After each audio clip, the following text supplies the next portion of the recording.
HIT third case మన నాని గారి movie. నేను పెట్టిన 295 రూపీస్కి నేను స్పెండ్ చేసిన 2.5 hour టైంకి సో నాకైతే వర్త్ అని అనిపించింది అనమాట. సో అంటే నాని గారి పర్ఫార్మెన్స్ అయితే మూవీలో అర్జున్ సర్కార్గా నెక్స్ట్ లెవెల్ అనమాట. మనకు నాని గారి రోల్ ఎలా ఉండబోతుందో ట్రైలర్లోనే మనకు హింట్ ఇచ్చినాడు. క్రిమినల్స్ అనేవాళ్ళు ఉంటే భూమి మీద 10 feet సెల్లులో ఉండాలా, లేకపోతే భూమిలో 6 feet హోల్లో ఉండాలా, అంతేకాని సొసైటీలో అయితే ఫ్రీగా తిరగడానికి వాళ్ళకి అర్హత లేదు అని చెప్తాడు కదా.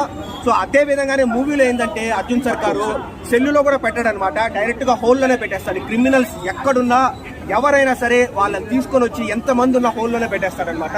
సో ఆ లెవెల్లో ఒక మాస్ ర్యాంపేజ్ అంటారు కదా, అలా ఉంటుంది. ఇటు అర్జున్ని చూస్తాము, సర్కార్ని చూస్తాము. ప్రజల్లో ఉన్నప్పుడు అర్జున్, మృగాల మధ్య ఉన్నప్పుడు సర్కార్ అనమాట. సో రెండు చూపించిన Nani performance electrifying performance seriously. అంటే ఒక ఇంటెన్స్ యాక్షన్ అనమాట, స్టార్టింగ్ నుంచి లాస్ట్ వరకు కైండ్ ఆఫ్ ఇంటెన్స్ యాక్షనే ఉంటుంది మనకు వచ్చేసి.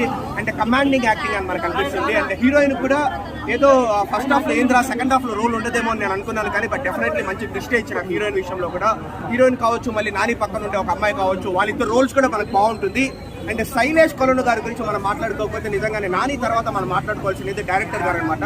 లాస్ట్ మూవీ సైందో చూసినప్పుడు నేను అనుకున్నాను, అరే డిసప్పాయింట్ చేస్తారు కొంచెం అని నేను అనుకున్నాను. కానీ బట్ ఈ మూవీ అయితే డెఫినెట్లీ ఎటువంటి విధమైన డిసప్పాయింట్మెంట్ లేదు. ఏదైనా డిసప్పాయింట్మెంట్ ఉంది అంటే సెకండ్ హాఫ్లో ఒక ఫస్ట్ అంటే అక్కడక్కడ స్లైట్ ల్యాగ్ ఉంటుంది, కానీ but excellent first half, excellent last half an hour వల్ల అది మనం మర్చిపోతాము.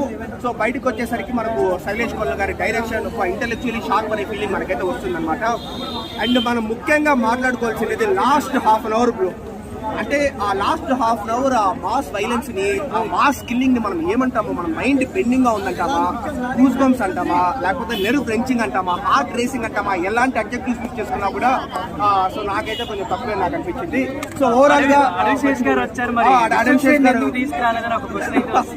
అది విశ్వక్సేన్ గారే ఏదో కొంచెం మనమే ఇంటర్వ్యూస్ లో చూస్తాం, మనకి మీకు తెలుసు ఆన్సర్ నాకు తెలుసు. అడవిశేష్ గారి ఎంట్రీ అయితే డెఫినెట్లీ బాగుంది. And Nani HIT 4th case వచ్చేసి తమిళనాడులో ఉండబోతుంది అనమాట. సో అది కూడా స్పాయిలర్ చాలా మంది బయట వచ్చేసి ఉంటుంది. ఓవరాల్ గా వర్త్ వాచింగ్.